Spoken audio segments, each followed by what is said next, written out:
Olá, cooperados e cooperadas, sejam bem-vindos a mais uma leitura do relatório de oferta e demanda de grãos do USDA, o WASTE, e hoje vamos apresentar os números referentes ao mês de fevereiro e as expectativas para o mês de março. Então vamos aos números. Bom, esse relatório é um relatório bastante importante, é bastante esperado também, exatamente por conta do momento em que a gente vive de precificação das commodities dentro do Brasil, tanto no que tange a soja quanto o milho e inclusive o trigo, que vamos falar mais para o final. Mas, de uma forma ou de outra, para a soja, aqui nesse primeiro momento, ele não trouxe muitas variações a não ser para o Brasil, né? E o Brasil, como principal produtor exportador, é claro que ele vai impactar diretamente no global, né? Na produção mundial e nos estoques também, por consequência. Então, houve, né, uma redução de 0,34% na produção total, né, mundial, em decorrência da queda aí, de produção vinda da safra brasileira.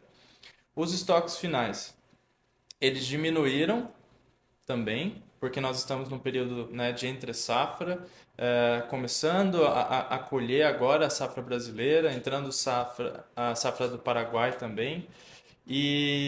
Mas em contrapartida nós temos exportado bastante durante todo esse período, o que tem provocado, né, essa retração dos estoques até agora a entrada da nova safra 23/24, tá?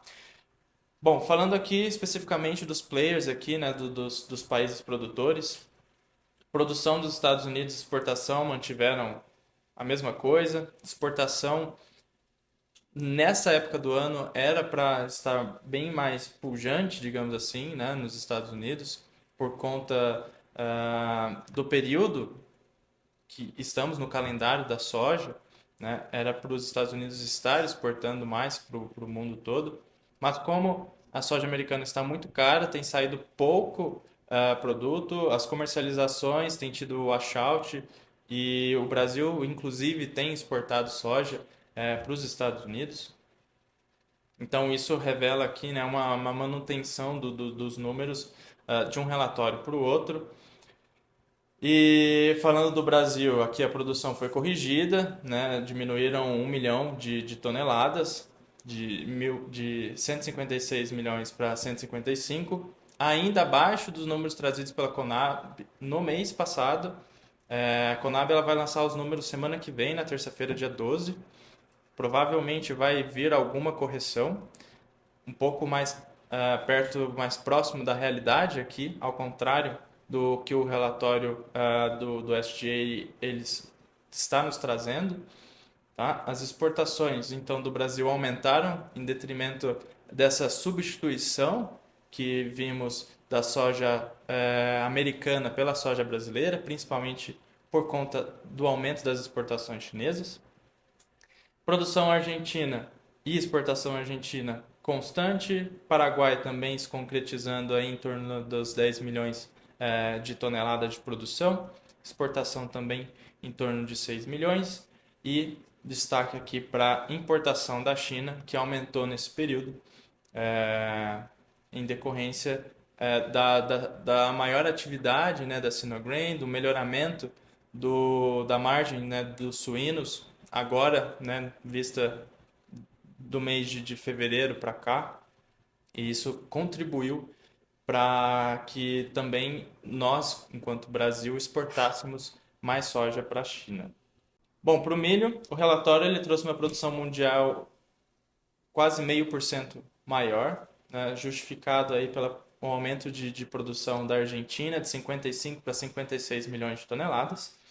Estoque final, houve uma redução, exatamente por conta do próprio consumo, que faz parte do período do ano em que nós nos encontramos, né, entre safra. Mas falando dos players, produção e exportação dos Estados Unidos constante, produção do Brasil, por incrível que pareça, que mantiveram constante, não teve nenhuma correção ainda de olho para o milho safrinha e nem mesmo da redução já sabida, né, da safra verão, incluindo a redução aqui vista no estado do Paraná. Então, nenhum reflexo disso ainda no relatório trazido pelo USDA. Aí a Argentina, nós temos um melhoramento aí, né, das condições de lavoura e de produção, que foram trazidos agora neste relatório. Exportação também aumentando. E para a Ucrânia a situação é inversa, né? Houve uma correção para baixo da produção, mas as exportações ela vem ganhando força por conta principalmente aí da isenção da União Europeia para os produtos ucranianos, que inclusive ontem foi liberado, né, foi aprovada a continuidade desse programa de isenção para as exportações, né, no caso da União Europeia para as importações dos produtos ucranianos por mais um ano. Isso, né, por conta de todo esse cenário em que a Ucrânia vive da guerra.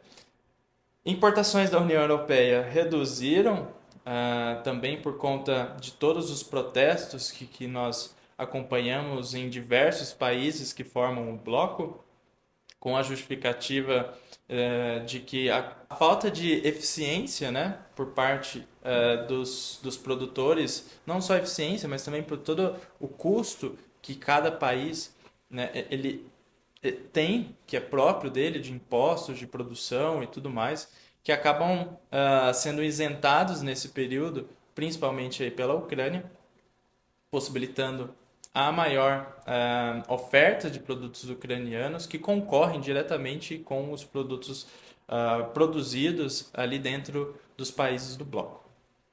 E a importação da China continuou constante para este relatório. Falando do trigo, também tivemos ajustes, né? Alguns ajustes em relação à produção e a estoque final. Produção, um incremento aí de 0,12%, em decorrência principalmente por conta da Argentina e da Rússia. Tá? E os estoques finais, uma leve queda por conta, lógico, do período em que estamos, entre safra também. E falando dos players aqui, tivemos baixas nas exportações dos Estados Unidos. O trigo de lá, né, ele vinha bastante caro e é por isso que nós vemos uma redução bem forte em Chicago para tentar trazer essa correção, né? O trigo russo é muito mais competitivo, o ucraniano também é mais competitivo do que o trigo americano. E esse aumento dos estoques nos Estados Unidos, ele, né, reflete essa diminuição das exportações, mas porque o trigo lá nos Estados Unidos, assim como a soja hoje, está muito caro. E vemos então essa redução da precificação em Chicago. Claro que tem outros motivos acompanhando, não único exclusivamente a oferta e demanda, né, mas também posições de fundos, né, que estão entrando bastante vendidos, apostando na queda do mercado. Isso tem influenciado na redução dos preços, mas essencialmente, né, o mercado ele lê esse contexto todo de oferta e demanda. Bom, Brasil, então, nenhuma novidade. Produção da Argentina um pouco melhor, de 15,5 milhões de toneladas para quase 16 milhões. Sobre exportação, manteve constante. Produção russa, esperado aí, pelo menos meio milhão a mais de tonelada. Exportação também constante. Produção da Ucrânia constante. Vamos acompanhar para ver se eles realmente conseguem manter essa produção. E também o ritmo de exportações, né? Sabemos que a Ucrânia ela tem encontrado saídas para exportar tanto o milho quanto o trigo. Isso tem ajudado bastante, principalmente nesse momento em que eles precisam de fundos, né, arrecadar fundos ali para para bancar a guerra e continuar com as investidas e com as defesas contra os ataques russos. Então, esse aumento das exportações tem sido bastante importante para o país. Produção da União Europeia, uma correção para baixo, em detrimento também da baixa na produção de países importantes ali no bloco, como a França. Já tinha trazido esses números no relatório anterior, esse fato, na verdade, né? E agora vão corrigindo, né, as expectativas a respeito da produção por conta das más condições das lavouras nos países do bloco. Importação do Oriente Médio, queda de 2,26%, né? Isso bastante justificado por conta da guerra e também por conta não só ali da questão Israel-Palestina, mas também por conta do Iêmen e dos Hormuds, que, que acabam dificultando a entrada de produtos pelos portos e a própria logística ali no Mar Vermelho. E surpreendentemente ali, a importação do Sudeste Asiático aumentou em 6,75%, de 25,2 para 26,9. Importações do Norte da África mantiveram constantes os números para esse relatório. Essas são as informações, né, que temos para este relatório, e os impactos são dos mais diversos para nós, para nossa realidade, para o Brasil e para o Paraná. O que esse relatório ele nos traz, pela baixa correção, principalmente no milho, é que se mantenha esses preços bastante pressionados. Vamos ficar de olho no relatório da Conab, terça que vem, para ver se traz alguns números um pouco mais próximos da realidade. Para a soja, é um pouco mais otimista. A gente tem visto uma recuperação aí dos preços. E para o trigo, o contexto geral é de baixa e de pressão para baixo nos preços, pelo menos até o segundo semestre. Qualquer dúvida, qualquer questão, fiquem à vontade para me acionar. Meu telefone vai estar aqui junto ao vídeo. E eu sou o João Junqueira, seu especialista em derivativos, e nos vemos até o próximo relatório. Até mais!